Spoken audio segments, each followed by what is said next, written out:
Yo, baby bruh, Cyrus, black man, all successful and shit.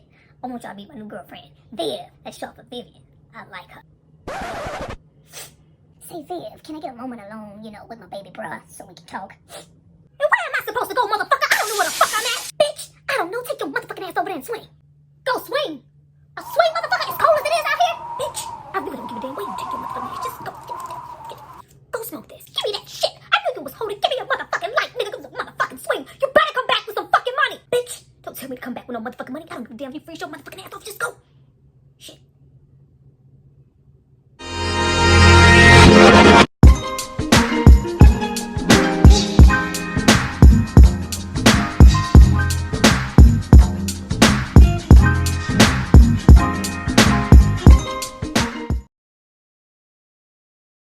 Hi you guys, welcome back to my channel. It's Tyra here with another struggle review, here to discuss Jungle Fever. Now this movie is from 1991. It stars Wesley Snipes, Ossie Davis, Samuel Jackson, and many others. Now before I get into what I noticed in this film that I never noticed before watching it when I was younger, and maybe some of the things that I noticed that doesn't quite hold up for me, I need you guys to drop down and subscribe to my channel and like this video. I'm going to give you guys a moment to do that, and then we're going to come back and discuss all things Gator.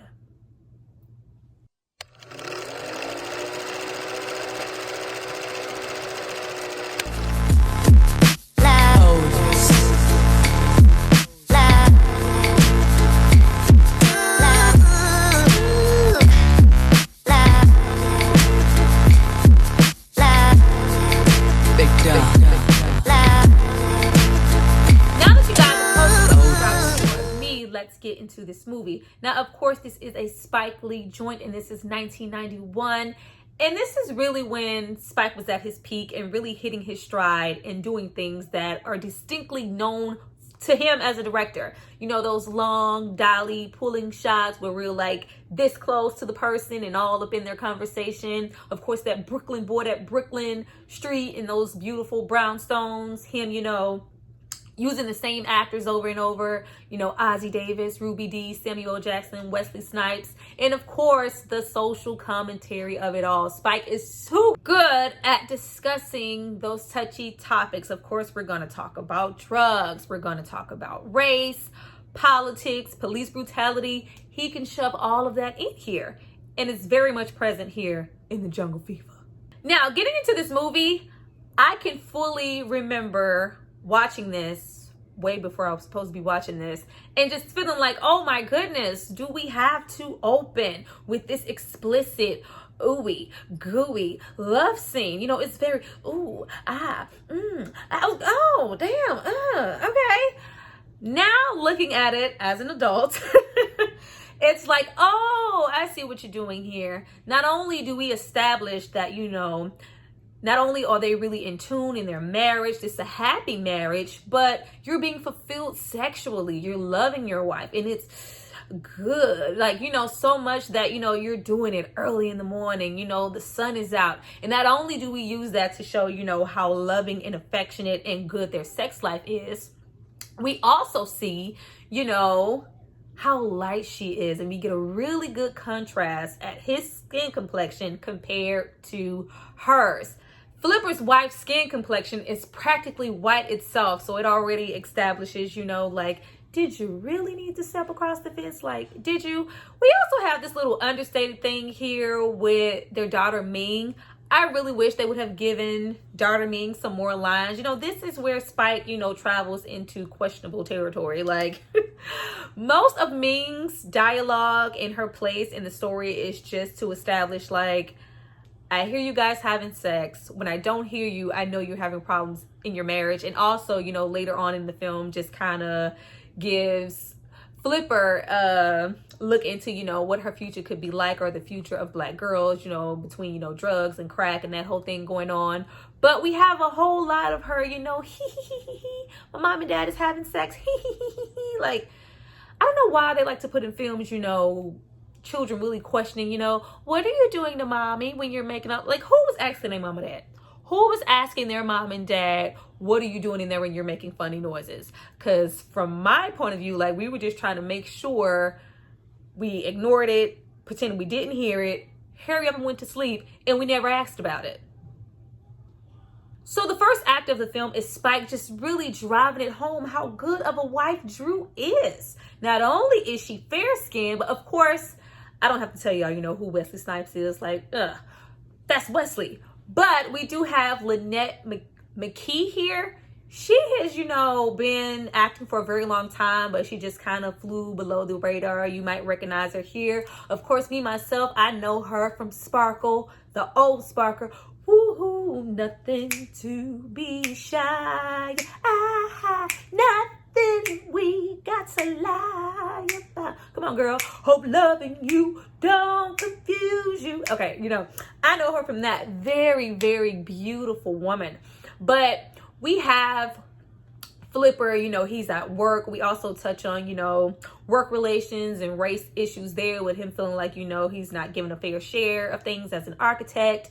In the workplace, and she's so supportive, you know, go for it, babe. You can do it. Not only are you happily married with a beautiful daughter, you know, a whole nice brownstone, you guys are successful, she's supportive, she's cooking for your ass. What more do you want? Now, getting more into Flipper's workplace, we are introduced to Miss Angela. And it doesn't go understated here. It did before, but watching this now, I really love how at first Flipper is very, you know, pro-black. I said that I wanted a black secretary to replace this person. Like, where is the black? Like, throughout the film, there is a lot of, you know, pro-blackness coming off of Flipper. And I feel like, you know, that was Spike Lee trying to drive it home that, you know, oh, you were super duper pro-black, brother this. But your first opportunity to screw someone who wasn't black and cheat on your wife, you did that shit. But, you know, nevertheless, he is very biased and just kind of feels like, you know, Angela is kind of beneath him. And, you know, is she even educated? Like, I'll give her a shot, but I'm not for it. Like, now getting into Angela's personal life, I find that these are some of the moments that really take me out of the film and that just really threw me for a loop coming back to watch it now. I remember not having a problem with it when I was younger, but this film in particular really brought to light for me Spike's depiction of Italians. Now, of course, this is, you know, a movie about racial tension and, you know, interracial, that whole thing happening. But between, you know, the Brooklyn and the Bensonhurst, but not just here in this film alone, a lot of Spike's, you know, Italian depictions are super duper on the nose and Italian, as if, you know, being an aggressive Italian is the only way to be. But I understand, you know, the dynamic and when this was shot and why it would be that way.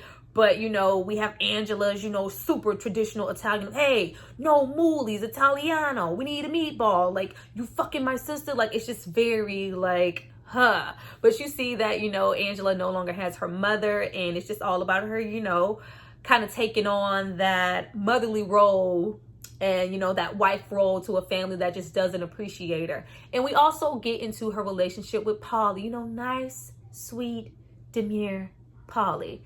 And you just get the sense that, you know, at this point, she was content with everything. And we get more of, you know, why would she ever want to stray from this? All of this tradition. Her family lets it know off the rip.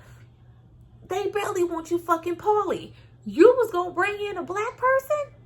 You weren't. Now, we are also introduced to Cyrus, Spike Lee, aka Flipper's best friend, who also has a light-skinned wife. After, you know, we get a little rant here and there about him, you know, really wanting that promotion at work and feeling underappreciated, we are introduced to Ossie Davis and Ruby D, Mr. and Mrs. Purifier, all up and through the house with the Mahalia Jackson in the Bible and the white Jesus. Like, we got real sanctified. I love their portrayal as, you know, those overly righteous religious parents. Especially Ossie Davis. We're really going to get, you know, into his monologue later. But, you know, I don't sit with whoremongers. Like, we're going to get into that. But I love it here. We are also introduced to Samuel L. Jackson as motherfucking Gator. Like, I didn't know until recently that, you know, he really had a bout with addiction. And around this time, he was coming off of getting out of rehab, you know, due to being hooked on crack. And that's why the portrayal was so on point. Like, I knew that Gator sweat was real. Like, he knew what to do and how to behave because he was almost a gator. We get into Gator coming in, and this is right when, crack was really at its height, between that 1985 and those early 90s. And we have Gator, Gator show mama that new step, eating that goddamn chocolate bar. You look like you ain't been eating regularly. Nah, mama, I've been eating. It's just, I got this job coming up, and, I got the job, but I just need $100 for the application. What? Since when do you need $100 for a goddamn job application? Did he ask you for any money? No, he did no such thing. Gator, show mama that new dance. Do that new dance. I like, you have the dad who is just, I have on no rose-colored glasses for Gator. I know exactly what this is. He is hooked on drugs. Don't give him no money. I don't even want him in our house. But you have Ruby D there. You call mama as soon as you get that job. You hear? Sure will. Now, at this point, we really get into the conflict and the juiciness of the film.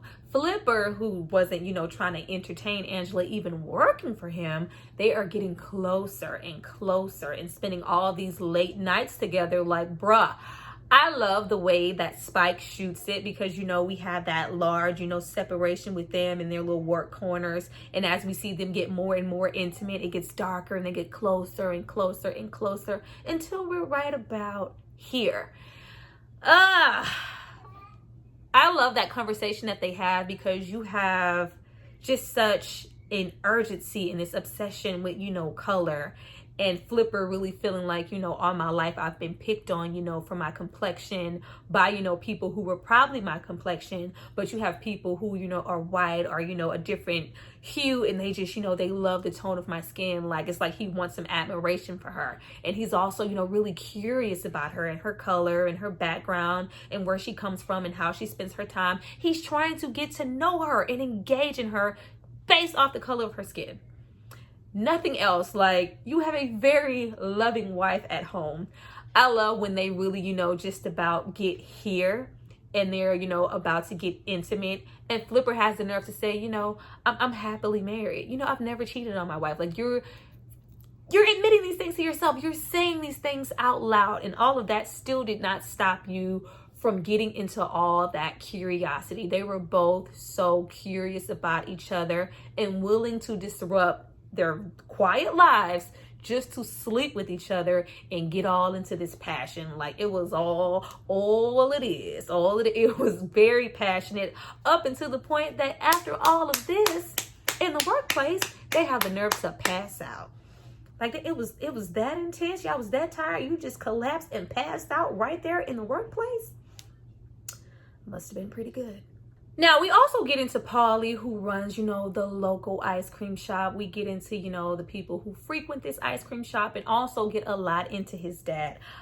I love going back and getting into those moments with his dad. We don't get a whole lot, but you see that he is very kind of mirroring Angela's dad.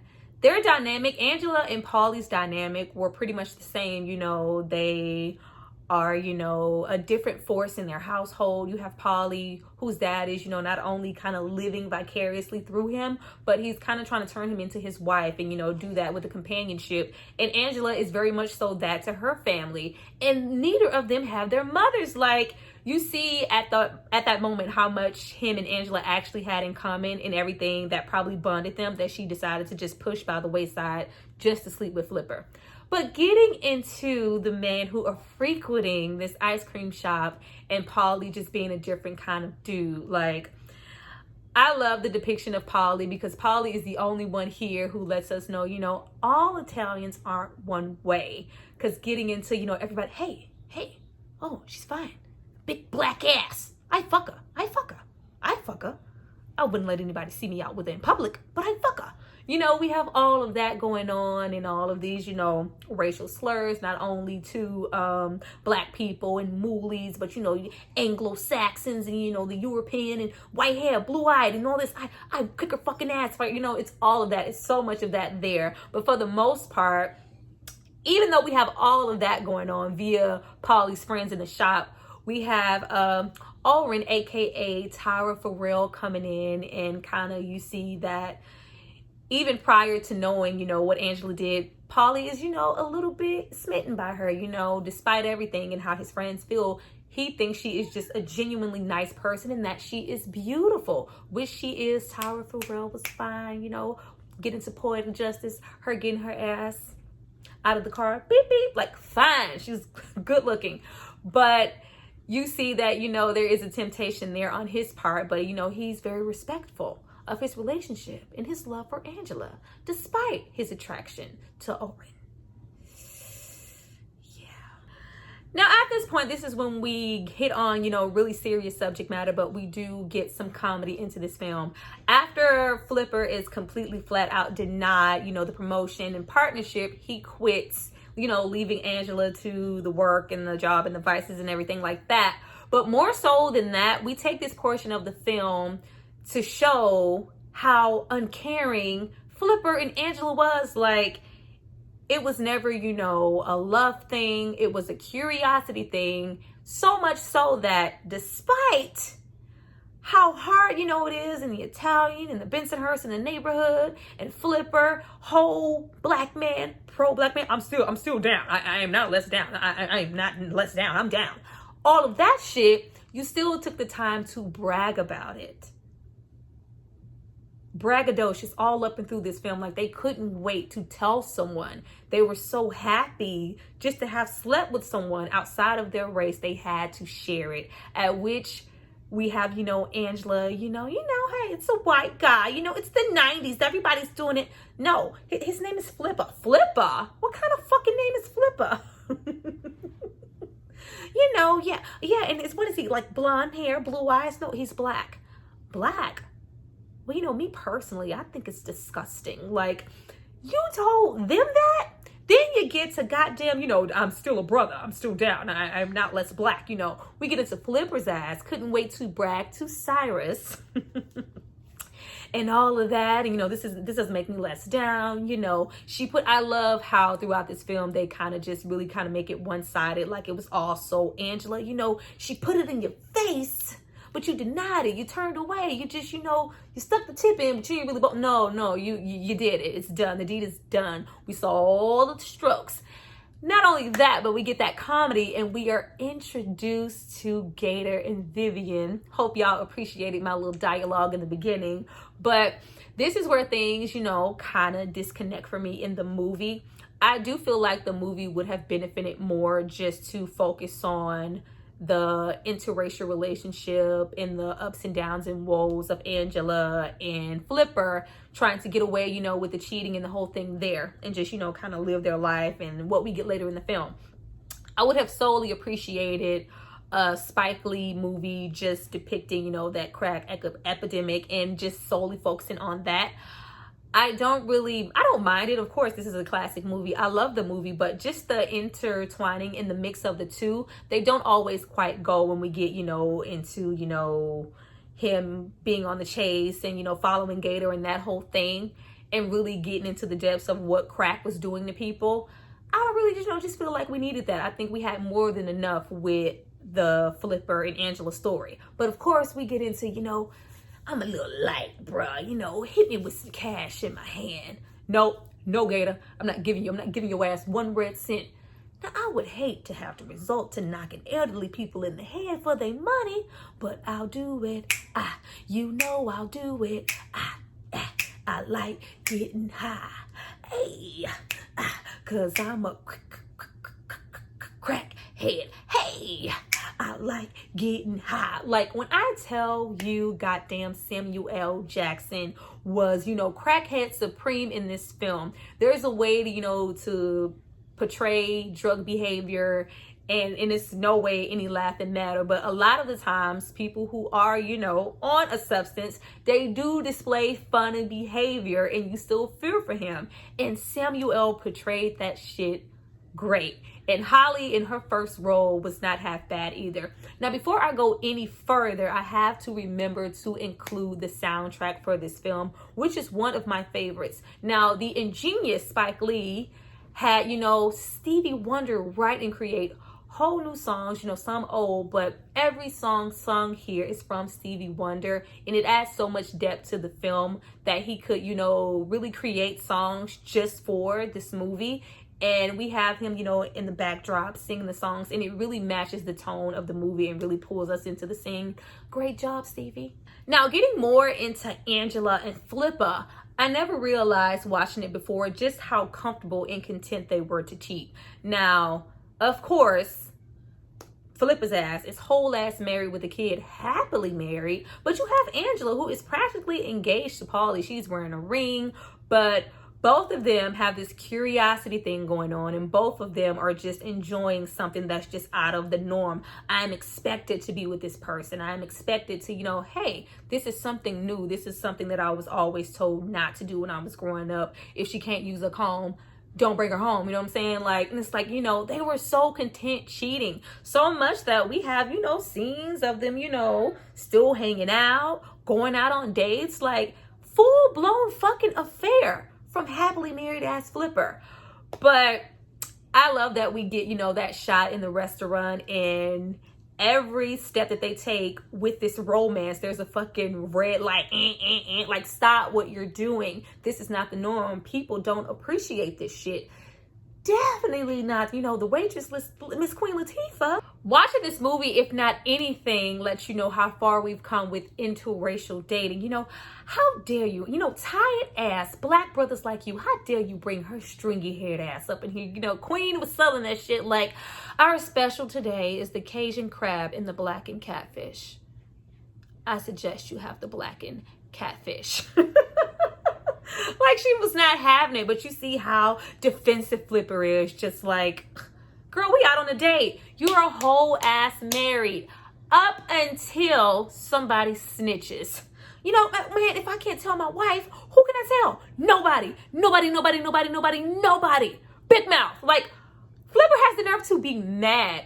I was looking at that scene with him getting put out, you know, fuck you, bastard, you sick bastard, you cheating, there will be no penis between us, Flipper, purifier, psh, fuck you. You know, that whole thing, like, Flipper's just like, how she found out? Like, I was finna continue with this shit until somebody told her, like, how dare you? Like, baby, woohoo, like, why you putting me out?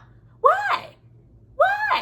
Like, are you fucking serious? Like, he was too goddamn comfortable. Like, how I was gonna, you know, start my own business out of the office. Like, how I'm supposed to run my business now? You just gonna put me out? I just slept with her once. Like, at that point, with how comfortable they are, you don't really know, was that the last time they slept together, that they only, you know, hit each other off in the office? Like, it was just too much here. Like, y'all was doing too much. Flipper, you know, being a whole unreal asshole and having to move his weak ass back home. We get into this marvelous round table circle moment with all these different black women, courtesy of Drew, you know, the lighter spectrum, the darker spectrum, and everybody just giving their opinion. And it's just, I'm living for it, because it's just like, damn, shit really ain't changing. We're still on the same, you know, color complexes about, you know, darker tones and women, and we get, you know, shit like, you know, it just seems like, you know, for a brother to go up that little ladder, he gotta have Miss White Girl on his arm. Like, I even love, you know, we have Teresa Randall there, you know, like, I date the full spectrum, you know, I date Italian men, Jewish men, white men, you know, give me a man who is kind to me, who is nice to me, and, you know, I'll date him. Like, you have people just giving their thoughts, and you also have the woman, you know, like, people, you know, how many times I was, you know, made fun of, you know, for being dark and being this color, and men were going for just black women who were lighter. Now they're going for the gusto. They want these actual white women. And I love, you know, Drew, and she's just like, you know, they gonna get that black dick. You know what I'm saying? You know, I don't know a man who can, you know, turn down, say no to the pussy. You know, ain't nobody looking.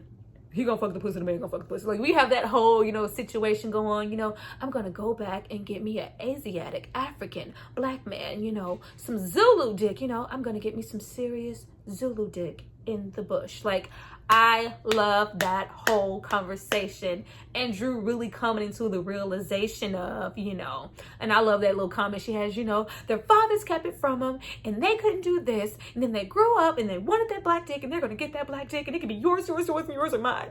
But you know what? It don't even matter what color she is because my man is gone. We even get a really confused Flipper coming to his wife with his stupid ass apology. Like, it was just such an half-ass attempt at an apology and him just really not owning up to, his complex with color that he may have, and him just really, you really cheated on me. I love that moment, with Drew and her saying, you have a complex about color. Look at me. I just wasn't life for you, was I? I was picked on when I go octoroon, quadroon, half-breed. Like, I told you all this shit and you still went out. And Flipper is just not admitting to anything. And I love that she doesn't just bow down. I love that in this entire film, she didn't just, take his bullshit for face value and just forgive him just because it's my husband. Like, no, you hurt me. I don't love you. And I never will again. Now what you can do is take your little tired ass flowers and get the fuck out of my place of business. I was like, oh, that's what you do. Get your ass out of here. I love that. But then flip side, after we leave, do you love her? No, no. I don't know. Like, what the hell do you know besides not owning up to you really cheating on your wife? You have Angela going all, lottie-dottie through her day.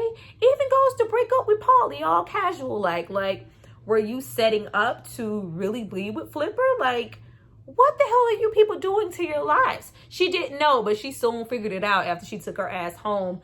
Like, all the violence of it, you have her family really realize what's going on and her father just become irate and beats the shit out of her. Like, I hadn't seen that in a long time and had quite, forgot how graphic it was. And we really get into that aggression that this Italian family has, that how dare you sleep? We are just kind of wrap our head around the concept of you no longer being a virgin and you may be fucking Paulie. You slept with a black man? A moolie? He beats her ass to no end. I was like, oh God, I forgot how intense this was. You should have just sat down and ate your food, Angela. Now, after we leave, situations with Paulie, crying in the bathroom and his annoying ass dad, and just really Paulie just realizing, I am hurt, but I have always been, attracted and enticed by, Oren, this beautiful black woman who, constantly comes in, and maybe, this is a light bulb for me not to be just so scared to tell her how I feel or just ask her on a date. And you have, his friends in the ice cream shop just really, downplaying Paulie and talking shit to him, teasing him about Angela, teasing him about everything, just because once you go back and watch this, you really realize they were so jealous of Oren just giving him a little bit of play, not even play, like she's literally just coming in speaking to him every day. Like, they were so jealous and really wanted them a piece of black ass and just couldn't go for it. So Outcast, we have Angela and Flipper, get an apartment together. I love when we have Gator come visit. My brother got him an Ofe who ain't got no money. You sure the bitch ain't got no money? She could be, perpetrating on green, I love all of that. And you have them just really, hey, nobody wants us. Everybody hates us. Let's just move in together. And they are just living their life normal. Like, everything is okay. After we have, Flipper wants to give in and give Gator some money, Flipper has the fucking audacity to take Angela to a dinner at his parents' house. Now, even though you knew they was coming, even though we have, Ossie Davis, this very super religious, biblical black man, invite them over. Flipper knew damn well who his father was and that whole dynamic. Like, you really took her up over there, bruh. You have Ossie Davis deliver some of the best dialogue ever. Like, I love how in your face it was and how on the nose it is. And you have fucking Ruby D in the kitchen. Like, oh, it don't, I absolutely love it. But, they're sitting there with the whole facade. And it's just like, no, I'm not for the fucking facade. Not only did you cheat and jeopardize your marriage, you did it with this, This has been going on before time. This is something that, slaves and all of this and Meanwhile, while we had, you know, the white man downgrading and degrading, you know, all the black men and all the women, they were sneaking in, you know, to sleep with the black slaves at night. And, you know, the white women, you know, were feeling some type of way, feeling unwanted. And deep down, they started to fester, you know, hey, what it would be like to be with one of those strong black bucks, you know. In the heat of the hour, like he was really digging into that ass. And I love it. And he, you know, gets up and goes, you know, I don't have time for this shit. I don't eat with whoremongers. But you knew they was coming. We take a moment to have Angela and Flipper have a real revelation about their relationship and what it really is. When we have them, you know, play fighting in the middle of the damn street in the middle of the night. Real unnatural like. And someone sees it and feels like, you know, it's another black man assaulting a white woman, and the police from Do the Right Thing get there instantly, and he is held up. And I love, you know, the dialogue there because, oh my God, no, what are you doing? That's my lover. I want your badge numbers. And Flipper, being, you know, the pro-black brother he is, you know, what are you doing? What the hell are you doing telling them that I'm your lover? Like, no, we're not. We're just friends. I'm sorry, there's something going on here. Like, you know what this is. You know what this is, but yet you still decided to embark on this journey. Whatever. At that point, we have Gator steal the color TV. I don't want to hear that. No, don't say that. Mama, your son is a crackhead. I don't want to hear that. Go get the color TV before the good Reverend Doctor gets back. Like, go get that shit. And we get, you know, living just enough of the city. And Spike really, you know, I still stand by what I said earlier. I do not feel like the drug use and Gator storyline intertwined, you know, perfectly with that. Doesn't mean I love it any less, because these are, you know, some of the best shots in the movie and some really great scenes. And you have goddamn Flipper go in search of Gator. Like, nigga, you know this color TV gone, but okay. And he, you know, really goes on the prowl looking for Gator. Red dials, up until he gets to the fucking Taj Mahal. I love the way that shot and how Spike just made it feel like it was like crack smoke on your neck. I absolutely love that shot. You know, he's looking up until he sees, you know, Gator sitting there with his cracko. And he's, you know, where's the color TV, Gator? Me and Viv smoking it. He go, wow. No, you boxhead motherfucker. I bought that shit. Like, fucking Halle Berry in her first role, this really grimy crackhead, and her looking dirty. I love it. She did an awesome job. And, you know, eat me, motherfucker, eat me. You know, I'm out here sucking dicks for your motherfucking ass. Give me all of this shit. Like, girl. But you have Gator just, you know, the family, like, we're just done with you. Mom's not going to say, but I am. Don't come by the house no more. I'm never giving you anything. Like, if this is how you want to fucking go out, this is how you can go out. And you have Gator just really dive into, you know, crack and really just becoming that crackhead versus the springy, I like getting high. We seen, you know, when the movie started, and it's just like, damn, stay here with your cracko. Now, once we get towards the end of the film, we really have, you know, all the revelations happen. Not only do we have Paulie, you know, put on his good jacket, his good members only jacket. And, you know, he finally acts out, you know, Tara Farrell's character to everybody. You know, wait, what the fuck is he doing? What the fuck is he doing? He's asking out a moolah. He's asking out a nigga. Yeah, he did. And she was fine as fuck too. Like, he asked her out. We even have, you know, that really great open conversation between Angela and Flipper, you know, stuff that you should know beforehand before you get with someone, but that curiosity about the other sex and what it would be like to be with someone of a different color, bypass all of that. And it's just like, you know, what about babies? You know, no babies, no octoroon, quadroon, no none of that. We don't want none of those babies, no mixed nuts. And, you know, she makes a very valid point. Like, isn't your wife, you know, almost white and mixed race? And isn't like, yeah, but in my eyes, they are black. Drew and me are black. We black, black, y'all. Blackity black. We're not doing none of that shit up until the point that he wakes up and Angela is completely gone. And I love that we have, you know, cocky ass Paulie going out on that date, like, you know, fuck everything. I'm going out on a date. She said, like, and I love that we have Tyra. She's just not smitten with, you know, oh, a non-black guy asked me out on a date. She's like, I'm low-key not even looking at you like that, Paulie, but I entertain you. You cute or whatever. You nice. We can go out on a date. You know, it's just not a big thing for her. It's a big thing in Bensonhurst, though, so much that they take the time to pick on Paulie as he's walking to her house, at which they whoop Paulie's ass. And he finally hits that motherfucker in the face, and we've been needing to get hit in the face the entire movie. And we have, you know, another chance meeting between Paulie and Angela, because it's just like, you know, remember me? And it's just like, no, girl, I'm about to go out on a date. Like, you know, nice to see you around. Like, she just thought, you know, it would be so easy to go back, and kind of a sense that, you know, Paulie would be waiting for her, but that's just not what's going on. At which we have, you know, her and Flipper have one more encounter just to say, really admit, he admits it, she doesn't, because maybe this was more for Angela, but Flipper says out of his mouth, you know, I don't love you and I don't ever think you love me. This was just, you know, a curiosity thing. This was a color thing, and I need to go back and be with my wife. Oh, really? So now that Angela is, you know, taking her ass back home, I was like, damn, they let her come back in the house? We get into the flat ass out ending of the movie with Gator. And it's a really epic scene. I love this scene. It's iconic. Everybody, you know, knows the Gator dance. But Gator comes in just high out of his mind, and he needs some fucking money. Mama, give me some fucking money. Give me some money, mama. Like, these ain't real. This costume jewelry. Like, you see how far gone he is and smoked out he is as, you know, wait until the good Reverend Doctor leaves to come and try to hit up his mom for money. And she's trying, and it's just like, you know, you can sell these. And Ruby D is wonderful. I love Ruby D.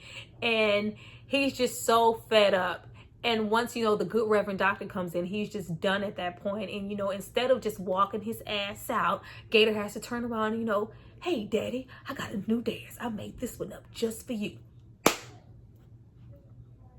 Bow, at which he is shot. It was just like, whoa, that was out of nowhere. I think just a Gator story alone would have been an epic movie in itself, which is why, you know, I just really don't think the two intertwine well here. They're just, you know, almost, you know, us cutting away and getting into two different movies. But it's just so like, and you still have, you know, that undying love from the mom, and mama's here. Mama's here. Ah! You know, you have all that going on, and Ossie Davis sitting back like, you know, it had to be done. I brought you in this world and I take you out. But we end off, you know, after we have, you know, a couple of scenes here and there with Wesley kind of begging to get back in the house and to get back into her good graces.